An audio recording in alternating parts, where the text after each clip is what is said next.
I want to thank you and your team and the BTAA RCR for what's been a really great day and for the opportunity to be here. It's great to have the publisher voice in this type of multi-stakeholder communication about the broad concerns and risks to research integrity and also the opportunities and risks posed by AI. Just a little bit more about me. I just celebrated 25 years at Elsevier. I'm based in New York and I lead our Global Strategic Networks team. And we work with academic leaders and funders and policymakers to support their strategic priorities broadly and ensure that those priorities inform the work we do at Elsevier. And many of you may think of Elsevier as a traditional publisher. We publish close to 20% of the world's scholarly research, but we're also an information analytics provider, and we are using Gen AI in multiple tools, and we'll talk a little bit more about that in detail. So with that said, I think Michelle has done a marvelous job to tee up our session. And with this growth and focus comes challenges and opportunities. There's a lot of noise in the system, and we really need to take a moment to discuss research integrity. So I'm going to pull back just a little bit before we do what I would consider a deep dive into the publisher workflow of some of the things that Michelle was raising, but to talk about the drivers of change in the academy that are putting pressure on researchers and research integrity by extension, and may shed a little bit of light on why people are so eager to use these Gen IA tools, in addition to some of the risks that it may pose. And so one of the key drivers, many of the key drivers are summarized here in a few reports that I'd like to share. One is STM trends, and the other is the second digital transformation of scholarly publishing, which comes from Ithaca S&R. And the reason I'm sharing these two reports with you is because the STM report represents more than 140 publisher members across the globe.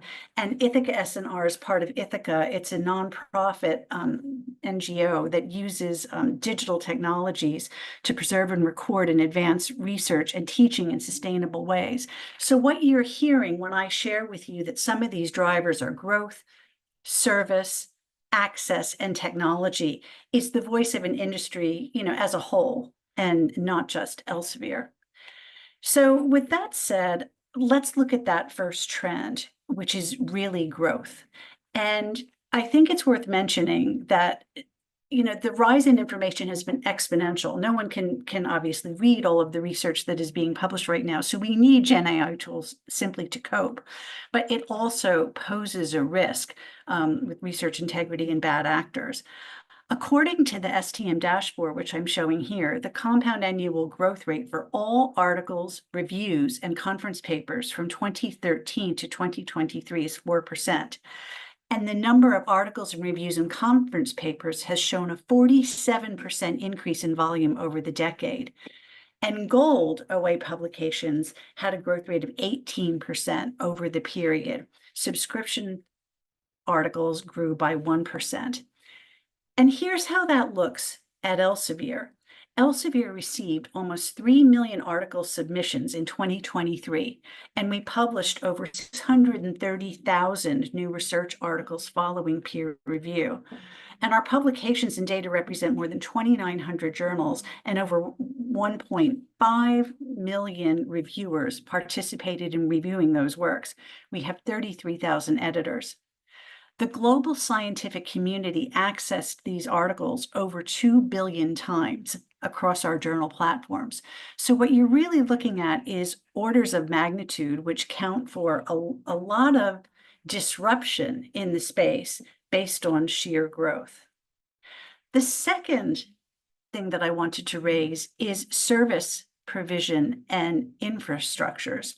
So universities, publishers, and funders and researchers are also looking to streamline service provision across these shared infrastructures. And this includes developing identifiers for people, places, and content. And it also includes a proliferation of preprint servers and other channels that are being scraped and indexed by Gen AI.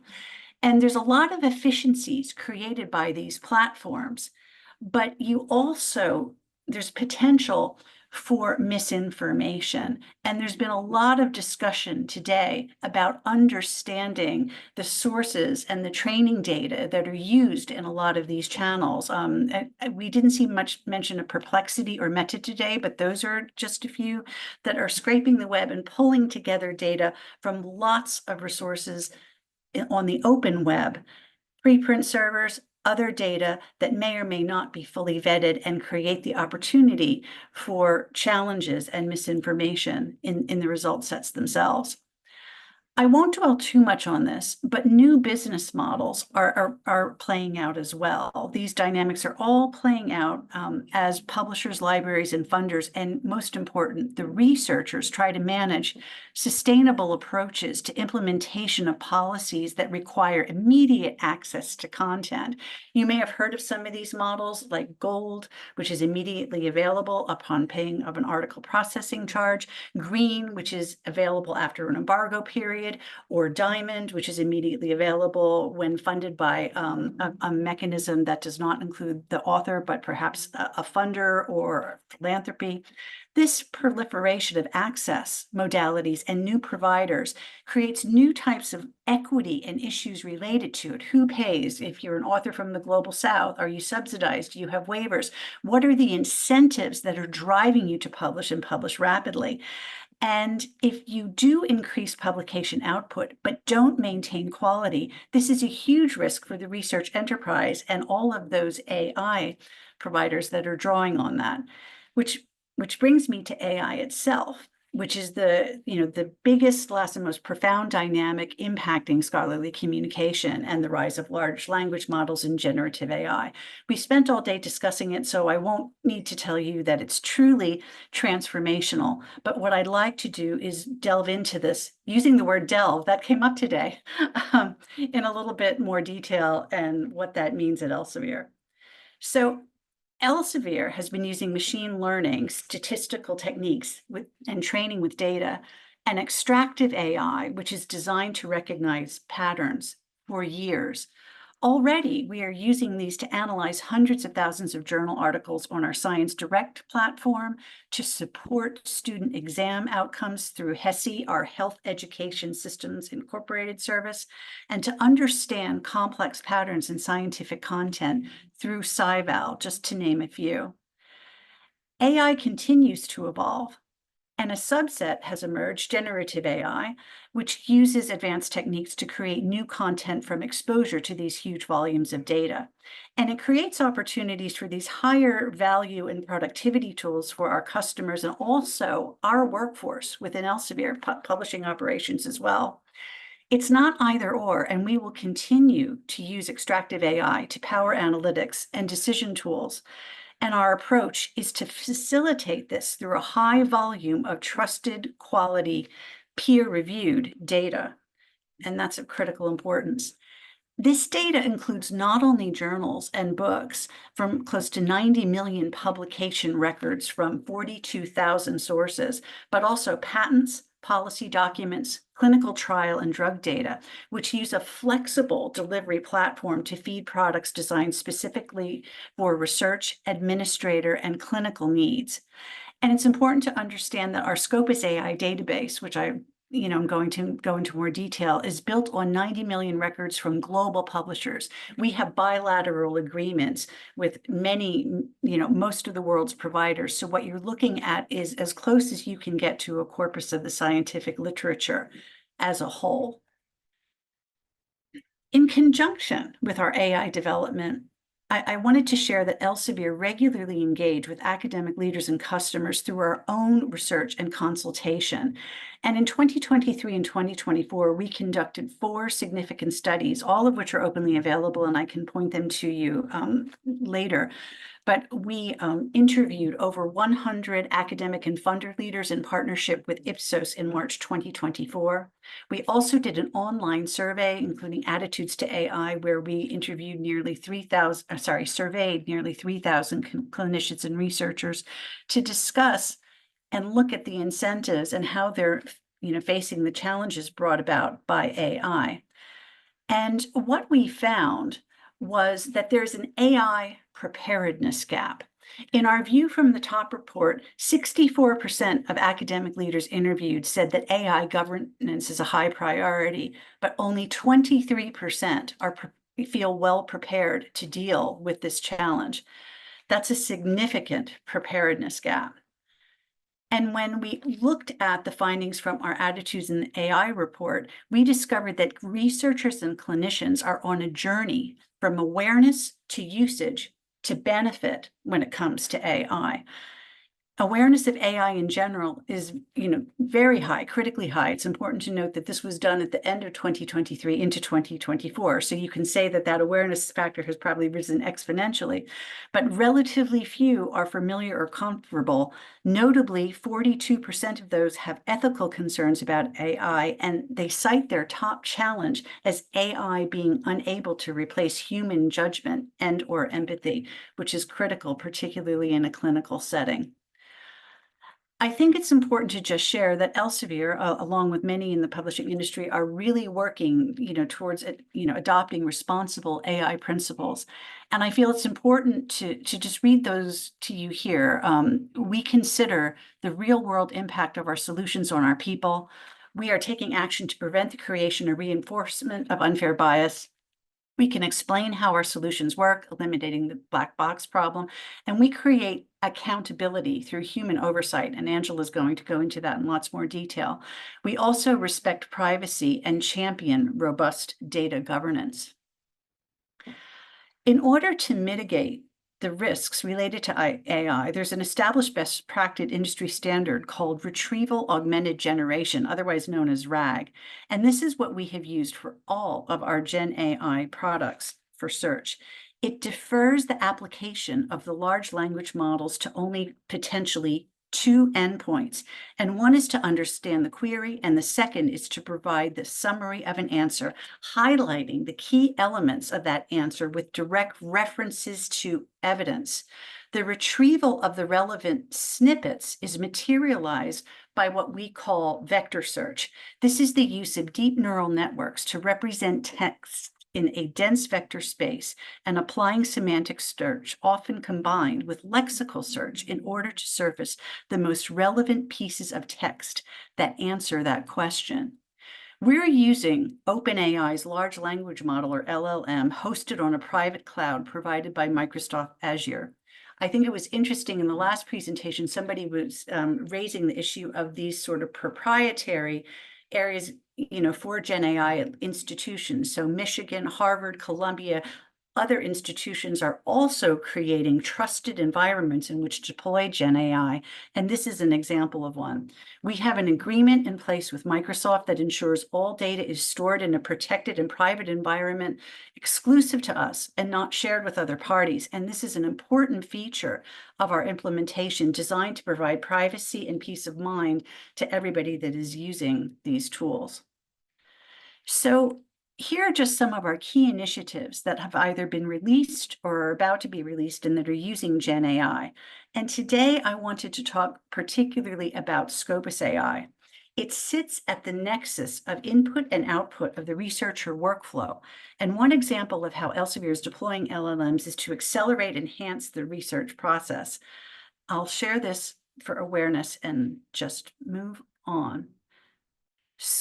Scopus AI was launched in January, and it extends the functionality of Scopus, and it's a comprehensive multidisciplinary abstract and citation database. Michelle noted a lot of tools in her presentation. I think it's good to go into a little bit of a deep dive here to show what this offers.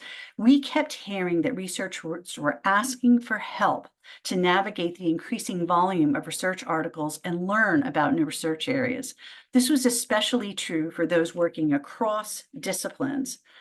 And so Scopus AI was developed to help users in several ways by providing and using natural language queries, which also led to expanded summaries, quick overviews of key topics for deeper exploration, sometimes exposing gaps in the literature, and providing summaries with Scopus references so that you knew exactly where the results came from.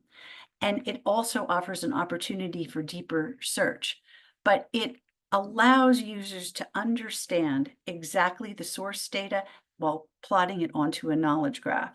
You can see foundational documents here on the right, for example, a query, how does cheese consumption affect health, is a very simple query that I put in. But you can see this was a presentation that we did for one of the societies on whose behalf we publish. And the foundational document, the American Journal of Clinical Nutrition, along with many others, appear in that consolidated result set. So it's knowable, understandable, and attributable. So that's an example of how we're deploying things across our products. But how do we use Gen AI in an area where there's a rise of misinformation and challenges to research integrity? To give you some idea of the scope of the problem, this data from the Retraction Watch database, which tracks retractions across all journals every year, shows a critical rise in the number of retractions in the last 10 years, with a notable spike to nearly 8,000 articles in 2023. In 2023, Elsevier retracted 856 articles, and we anticipate similar or higher numbers of retractions in 2024 and into 2025. You can see that this is getting tons of publicity. The nature and scale are increasingly putting Elsevier and the STM industry in the spotlight. You can see here, Retraction Walk, an Elsevier paper written by ChatGPT goes viral. Published in March in Scholarly Kitchen, the latest crisis is research literature overrun with ChatGPT and LLM-generated articles. And finally, my favorite, from the esteemed Daily Mail. If you know Daily Mail, it's sort of a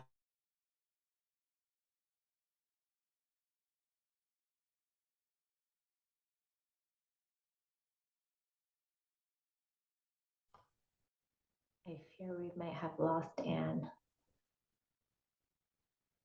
Looks like it, yeah, she froze up there. Okay. aware to these phenomena, and Okay. here's what we're doing to combat them. And with that, I'm going to turn it over to Angela. I'll continue to drive, but Angela, if you can hear me, take it away. That's good, Anne.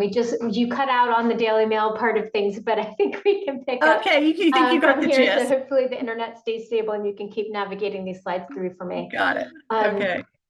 So as Anne mentioned, I work as part of Elsevier's Research Integrity and Publishing Ethics Center of Expertise. And we have the pleasure of navigating this very complex space and answering a lot of these challenging questions, or at least considering a lot of the challenging questions that you all have raised here today as well, not just in terms of generative AI and the impact of that, but as Anne has just mentioned, this increasing rise in misinformation and research fraud throughout the industry as a whole. And so this is definitely not something that is exclusive to Elsevier. This is something that we're seeing across the industry as a whole, and that number of articles and the number of retractions are increasing year on year. And mentioned that number of 856 articles retracted in 1 year. And for context, that's more than double what we've retracted in any single year up to that point for the last kind of decent number of years. So we are definitely seeing this trend increasing. And we have a responsibility to the scientific community to make sure that we identify those problems, correct the scientific literature in a transparent manner, so that way we can all continue to build our research upon a solid foundation. And what we're seeing as we analyze these retractions and these different allegations that have come to light is the landscape has really evolved from where it was maybe even 5-10 years ago. And maybe back then I was dealing with a single plagiarism case or an image duplication case, very much at a single journal, single paper level. And what we are seeing increasingly more and more is this increasing complexity around the cases, where it's to the point where it's actually systematic manipulation of the editorial process. And this is driven in large part by paper mills in recent years, but also just complex networks of even individual actors kind of co-organizing on their own. And of course, there's always this generative AI layer that can be filtered on top of that as well, which can, help to speed up and that manipulation of the process, but also introduce, some of these fraudulent materials and data sets into the literature. And so from our perspective as a team that is tasked with investigating all of these different investigations, these cases are more and more complex. We pull at one thread of something that we think is a very simple case, and before we know it, it's kind of like we describe it as an octopus with the tentacles, and you just kind of cut off one and another one is kind of growing back in its place. And so we have had to really invest as an organization, not only in expanding our team to have the appropriate team members with the right skill set to be able to address and investigate these different types of cases, but also in the technology that we're using to identify these at scale and with that complexity. So today, hopefully, I'll give you a good idea of what we are doing within Elsevier to be able to address each of these different issues. Okay. So since we've been talking so much about Gen AI today, right, I think there is that general consensus. It's a great opportunity for research, but also for bad actors. And some of the things that we are seeing on the ground, aside from the couple of cases that have been mentioned across here today, it centers around authors not declaring that use of AI to improve their writing. And this kind of leads to a lack of trust then with the overall underlying, content of that article. We're seeing presence of hallucinated references. We're seeing those nonsensical images being generated. And then in terms of our editorial processes, we're also seeing where reviewers are breaching that confidentiality within peer review, uploading a manuscript or their reviewer report into an open LLM and using that to help generate or improve their peer review report. And then we also have concerns coming from our editors about, apparently generated AI generated papers. And those again may come from paper mills or just, independent authors seeking to get a faster route to publication. And so what I would want to pause for one moment around some of these investigations when an allegation of Gen AI use is coming to light, is that our job as a team is to look at things at a more holistic level as well. So yes, we always investigate that primary concern. However, we are also running a series of additional checks across those papers. And some of the examples that have been shown here today, where we might see evidence of a prompt that has been left into an article, we actually have wound up retracting those articles for far more serious offenses, in some cases, lack of patient consent, and the like. So we are indeed actually, the Gen AI is kind of secondary in a lot of cases to the other main areas of concern within those papers. Suffice to say, it's our job still to make sure that even if we can't prove out what Gen AI has been used or how it's been used in the article, at least make sure that the public is aware that these concerns do exist. Go ahead, Ian. And so what does this look like at a larger scale? Really what we are seeing is this systematic manipulation of the process from the point at which research has been conducted, and that fabrication or manipulation of data, which is really hard for us to detect at the point that we're, that's before we even receive your paper, but then throughout the editorial process. And it's becoming more and more networked in terms of authors, reviewers, editors, guest editors, and these networks of bad actors that are actually working together in concert. And so we have a challenge to be able to identify what these different hallmarks are and signals are, what points in the process where they're taking place, and then how do we detect that post-publication? And now, actually, more importantly, how do we start translating some of that technology we've developed towards the point of submission to prevent these problematic papers from actually entering into the literature in the first place? Go ahead, Anne. So in these next slides, I'll really dig a little bit more into some of the technology and the way that we're leveraging technology to be able to address these problems. And so it's a pleasure for me to join on today and hear so many different stakeholder perspectives, because sometimes it feels like there's a lot of responsibility just on the publishers to solve all these problems. And I think it really is a shared responsibility across the community. But specifically from the publisher angle, right, it is our responsibility to be able to detect these unethical behaviors before publication and really prevent them from entering into the scientific literature, to resolve those cases that are identified after publication. So that's where we've traditionally sat in this space up to this point. And I think increasingly this idea of collaboration and needing to work together across the community. And so we work very heavily with the STM Research Integrity Hub and COPE to be able to share not only some of the technology that we have developed in-house, our own expertise, and data across the community as a whole, so that way we can try to get on top of this within the industry. And so we really are focusing kind of on four main key points coming together: expanding and making sure we have the right specialists on board, leveraging technology and data in new and innovative ways, making sure that our policies and best practices across the editorial process, but then also instructions for our authors, meet the current challenges, and then this key element of collaboration across the community. So within our team, we've recently expanded quite significantly. We'll continue to expand. We should about at least triple the size of our team into early Q1 2025. And we have actually had to specialize our team. So we've got now a team of pre-publication screening analysts who are helping to detect some of these issues during different key points within the submission process.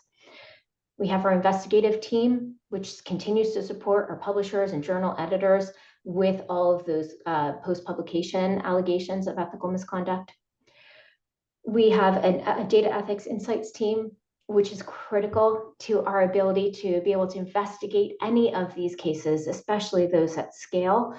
And they are the ones that are really curating all of these data-driven signals of misconduct, making sure that what we learn from the investigative side of things, that post-publication side, translates back around and informs our pre-publication screening team. And then also that pre-publication screening team comes back around, and the learnings that we're seeing at the point of submission feed into the different elements that we need to be able to detect. And then where I sit is sitting in that policy education and awareness component of things. We've talked about today, how do we make sure that we are informing our students and our universities and institutes of some of these different pitfalls and challenges? What are the types of things they need to be aware of? And so I sit across that space, as well as educating our editors, as well as educating some of our internal staff members, to make sure we're all aligned on what these different hallmarks and signals are looking like on a daily basis.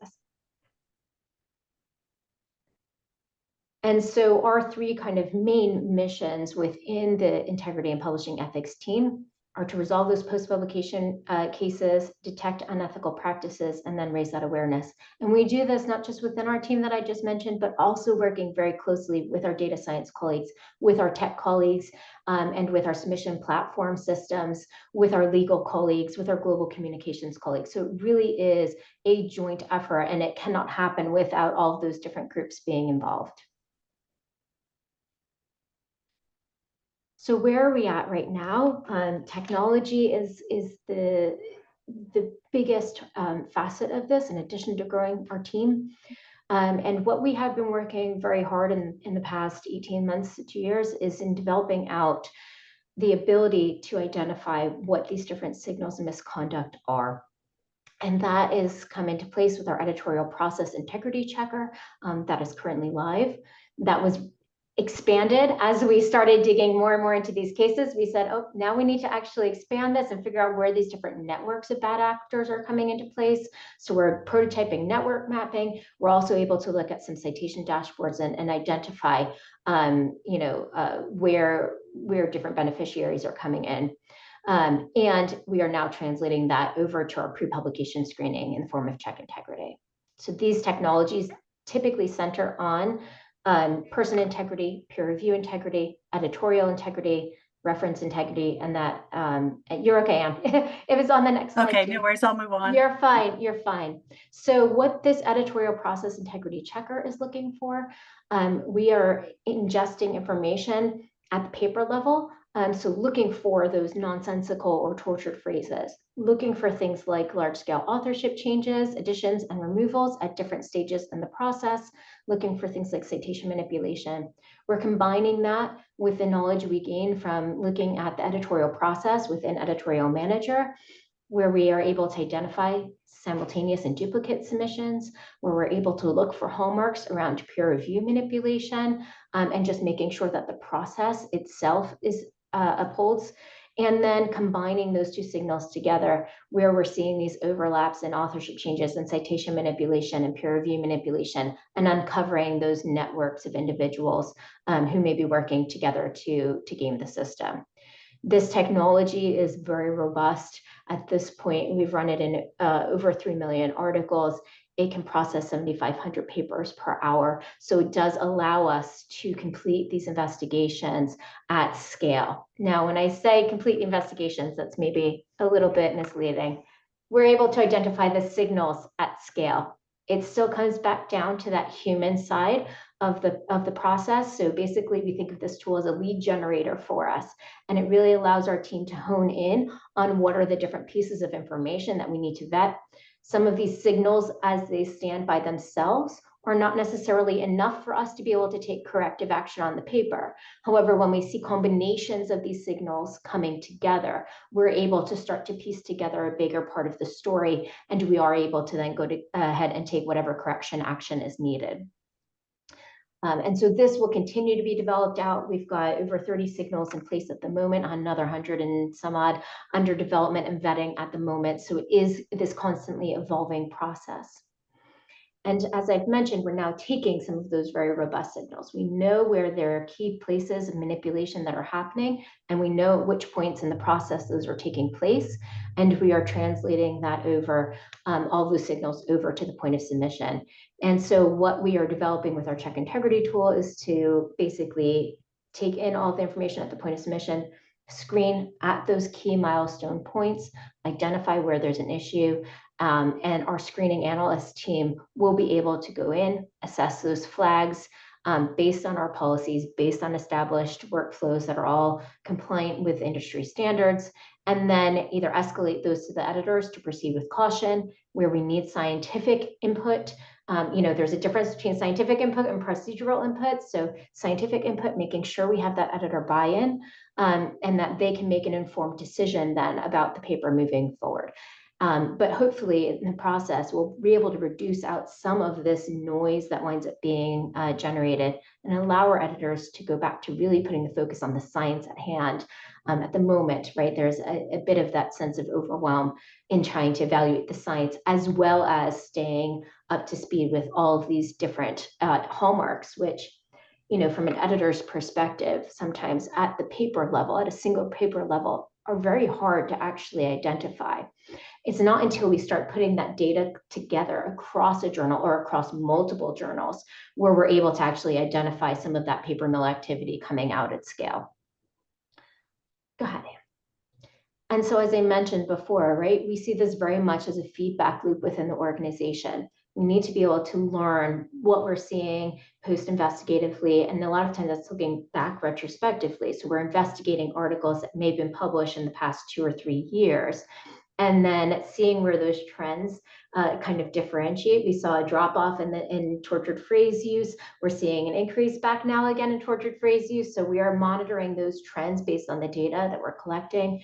We have that human input. Our team is helping to test and validate, and we have different members of the team with different expertise and background to be able to do that, and then basically carry those forward to these different signals. And that loop needs to continue in order for us to stay on top of these various issues as the market continues to evolve. The other way that we are addressing this, as I mentioned, is through policy. And it's really important that we are able to uphold kind of the basic tenets of the scholarly literature, and making sure that we can communicate the different signals and the different data and validation that we have seen in a transparent way. So that way, when readers come across this content in the literature, they are able to then appropriately evaluate it. It's important that we provide those corrective measures back to Scopus and some of the other, indexing services. So that way we can also make sure that Scopus AI isn't surfacing papers that have been retracted and the like. So that way it's building on a solid corpus of information. And so recently we've gone through and made sure that all of our policies are up to date, not only in alignment with the industry, with COPE and the STM, but we have updated our article correction, retraction, and removal policies. It provides clear guidance. This is how we are going to correct the literature and when we will use these different corrective measures. We have introduced a new policy for appealing an editorial decision. So that way, if there's a question about how their paper or why their paper was rejected or revised, they can do that in a coordinated way, and we can properly vet out those reasonings. And then we have our policies on generative AI in scientific publications. If we start with that article correction, retraction, removal policy, you'll see on the left-hand side that we've introduced some newer language that allows us to specifically address some of these challenges posed by paper mills and systematic manipulation. So where we have evidence of that compromised peer review, where we have concerns about authorship being sold, evidence of citation manipulation, and a lot of time the combination of a lot of signals that just overall, leads the editor to have an overall loss in confidence in the validity of the or integrity of the article. We've also been increasing the use of expressions of concern, and this is coming primarily at the request of different indexing services like PubMed and Clarivate, but also our responsibility to inform the public where we have an ongoing investigation. As we mentioned, some of these investigations, as they become more complex, are taking a considerable amount of time for us to actually track down and vet out all of those different signals. And so where we see that investigation is going to take considerable amount of time, we are trying to at least put that notice up for the community in the form of a temporary expression of concern. And then we can update that once the investigation has reached a point of conclusion. And so you will start to see some more of these expressions of concern coming out. With regard to generative AI, and I'm pleased that all of the presentations today have so well summarized all of the different reasons behind these different policies and reference back these policies. So at the moment, from an authorship perspective, we only allow Gen AI to improve that readability and language. And I appreciate the different discussions that we've had today around how do we really distinguish between what Word is doing and where Gen AI is being incorporated into some of this, into some of our regularly used platforms and programs for writing papers. And I think, that's where our generative AI team is constantly reviewing not only the technology that's out there, but then how do we reapproach this? So I have linked up to the policy page on this. That is where we will keep updating these policies, as the landscape continues to evolve. But we do require that our authors disclose the use of generative AI, and as we've mentioned multiple times today, that it can't be listed as a co-author on a publication. Within the editorial process, again, because of the copyright concerns, because of that IP concern around the content, we don't allow our editors or reviewers to upload manuscripts into an AI tool. We don't allow them to upload even their peer reviewer reports or editorial decision letters, as there could be information encased within those letter texts themselves that could then be a breach of that confidentiality. And so we very much do not allow generative AI use within that editorial and peer review process. And then with regards to figures, images, and artwork, you're not permitted to use Gen AI to create or alter those images. I think Dr. Resnick showed some very scary examples of just, how difficult it can be to discern, what is a generative, Gen AI created image versus, an image produced in the lab. And even around the idea of artwork and cover images, we have, very strict regulations in place that would need legal approval in order to be able to proceed with using artwork that was Gen AI created. And I'm yet to hear of a case where it's actually been approved by our legal team. And so one of these common underlying threads across, not just the policy creation and these best practices, is it really, part of where I spend a lot of my time is coming in and helping out with some of these different presentations and engaging in these types of discussions. I think there's so much to be gained. I have thoroughly enjoyed listening to everybody's different perspectives today. And I hope that we're able to give you a bit of where we're approaching it from an ethics team perspective, but really building out those best practices, making sure everybody's aware how to identify those different breaches in integrity, what things you guys can take back that can help inform policy at an institutional level. And I think there's a certain aspect in terms of that first part of the process where, what are those best practices that you all are implementing so that way we have more trust when the paper comes to us, and where can we further collaborate to make sure that we are sharing our data kind of in appropriate ways, or that we have those data availability statements that are accurate and true to the papers at hand. Where can we make sure that our authors are appropriately declaring those conflicts of interest, doing a whole bunch of education at the moment around conflicts of interest between editors and reviewers, editors and authors, and the different interplay between the different roles across the peer review process as well. And so part of this education also includes our Researcher Academy platform. So there's a phenomenon about Gen AI use in the research workflow. There's another one as well, Anne, that we can add on to this slide, where the head of our data science team and one of our publishing ethics team members have put together a very useful idea of kind of these different use cases, a lot of which you guys have talked about today. And those materials will continue to be updated to help with this general education to our different authors and end users of the program. But all of those Researcher Academy presentations are all freely accessible. That's just generic outreach that we provide. And there's a plethora of modules that go across everything from how to write a paper through to research integrity specific modules. Go ahead, Anne, you can stay on that one. And so one of the other things that we're doing from this collaborative space is working very closely with COPE and the STM Integrity Hub, specifically around paper mills. Many of us across the team are part of the United to Act initiative, which is focusing in on paper mills, providing different resources, definitions, training materials, again, taking this kind of multi-stakeholder approach. And so I've seen a lot of echoes from the way that group is self-organizing around paper mills, very much the conversation that has been presented here today as well. And so it would be great if we could get some of this content that was presented, I think, even out in a wider way.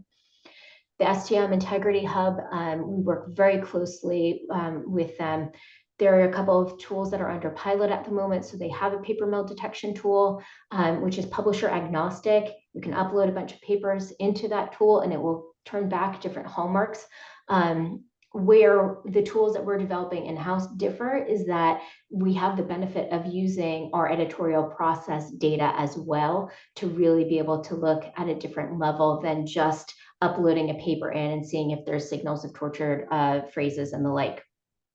The other program that we've been really heavily involved with is that duplicate manuscript submission check, and that goes across publishing content. So we have developed technology that allows us to look at duplicate submissions within a journal, simultaneous submissions across different journals. So whereas the same paper being submitted across different journals within Elsevier, and then we actually supplied that technology, that underlying code, over to the STM, and they're now in the process of piloting out a duplicate manuscript submission check across publishing houses. And as the receiver on the back end of some of those alerts, it is very much a needed tool where we're seeing just these large scale submissions across. We're seeing same titles with completely different author names submitted. So we're definitely seeing some of those paper mill hallmarks. So I think it's it's refreshing for me to know that we are moving in the right direction around the technology we're creating. And if we can incorporate that collaborative nature, then we might have a chance of getting on top of this. So that way, the good research that you guys are all producing has the right ability to be able to shine within the, within the literature base.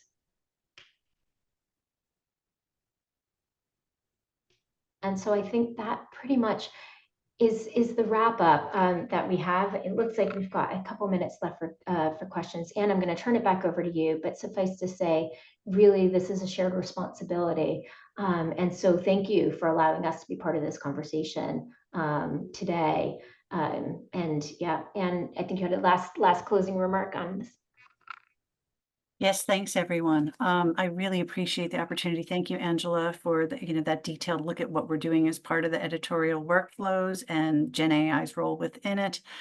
I just wanted to leave you with a few thoughts. My favorite being the article will differ from what we mostly see today in that it will be integrated into a broad suite of services from discovery to analytics, as the act of publication will be the equivalent of plugging into a network and the principal audience will be machines.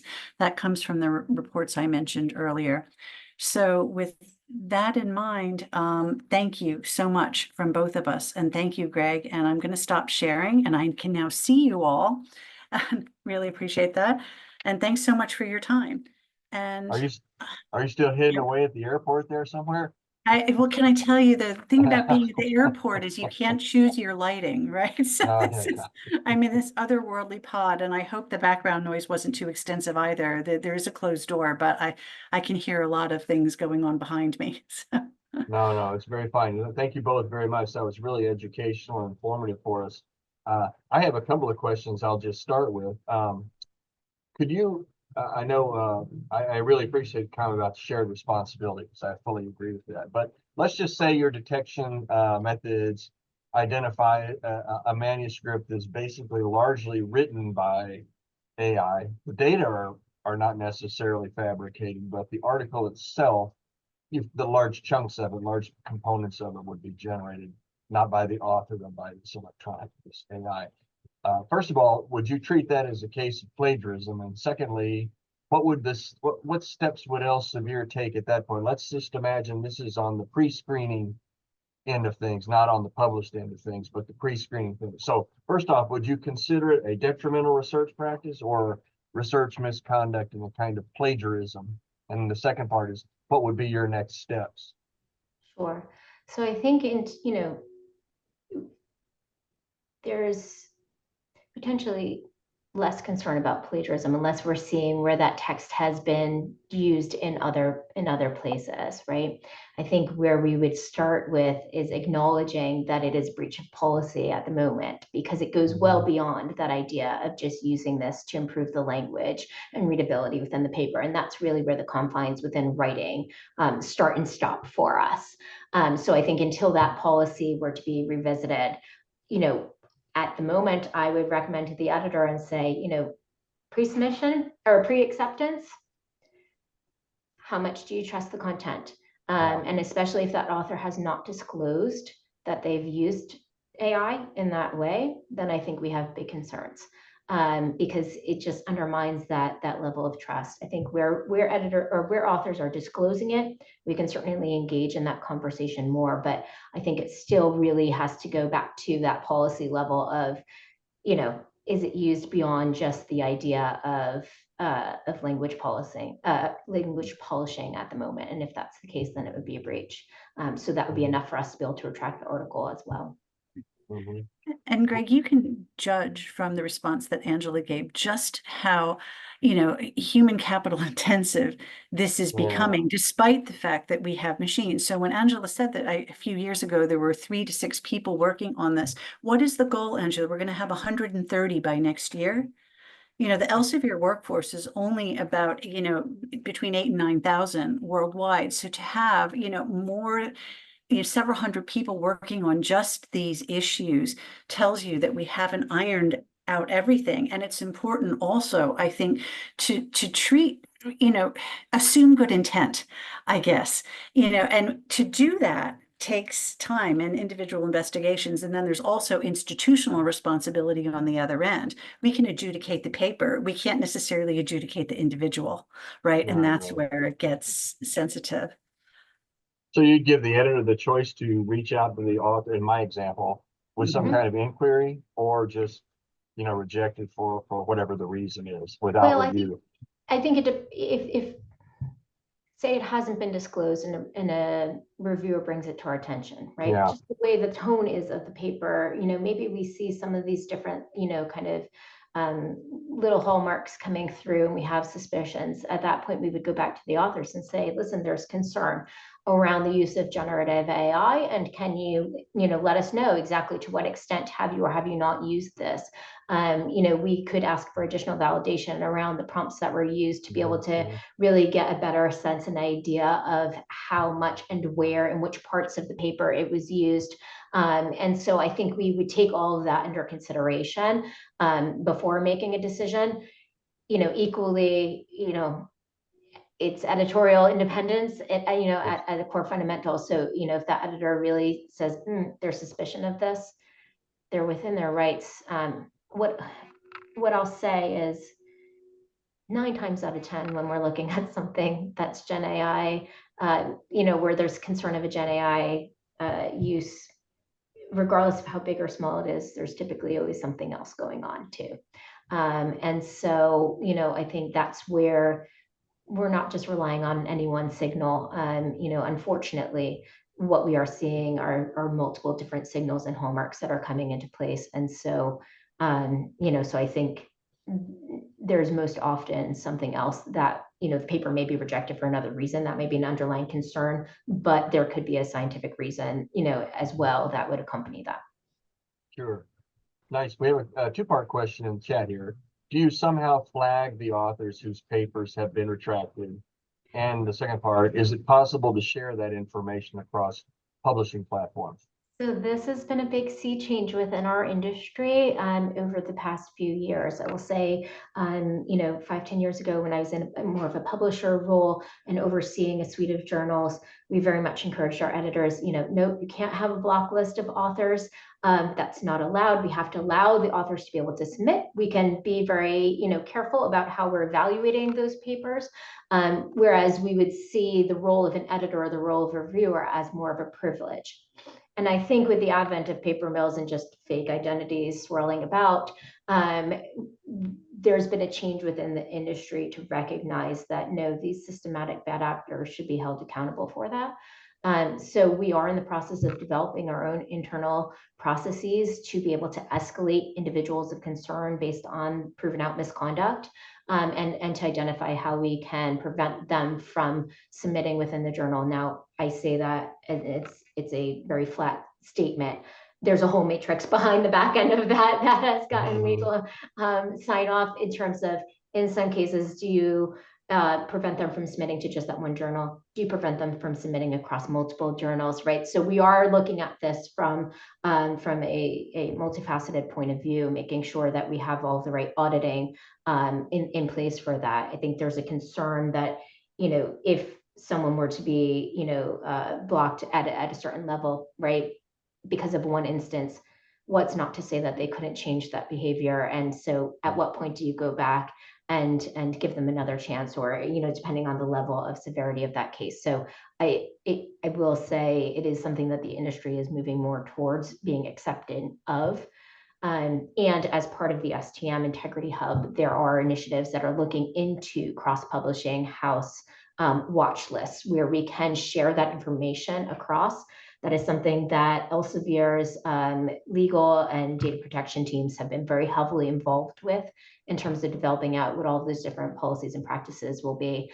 But I haven't heard more of late in terms of when that might be ready to a point of being released, but we are working towards that. The duplicate submission software, because that is already cross-publishing houses, that does open up and facilitate an element of dialogue between different journal houses. So I can say, I've seen this paper, and can you confirm this is the same author list that's coming across from your journal to my journal? It's still under consideration with us. And so we are able to share that information back and forth in a privileged way. Very good. One more question here we have, I think it just refers to you all, but maybe it's everybody. Will the presenters give permission to use a summary of their presentation or aspects of the presentation in classroom discussions or ethical case studies? I think that's a kind of a key part of the Yeah. education component of this. And I Yeah. know from my own, experiences back when I was a junior researcher, it wasn't until someone came and showed me with an image, right? What can how can you enhance this? What are those boundary conditions? So I do think it is important that that education component. And again, that's where that Researcher Academy site will also provide a wealth of different information and different modules that that everyone can work through as well. Good, good, good.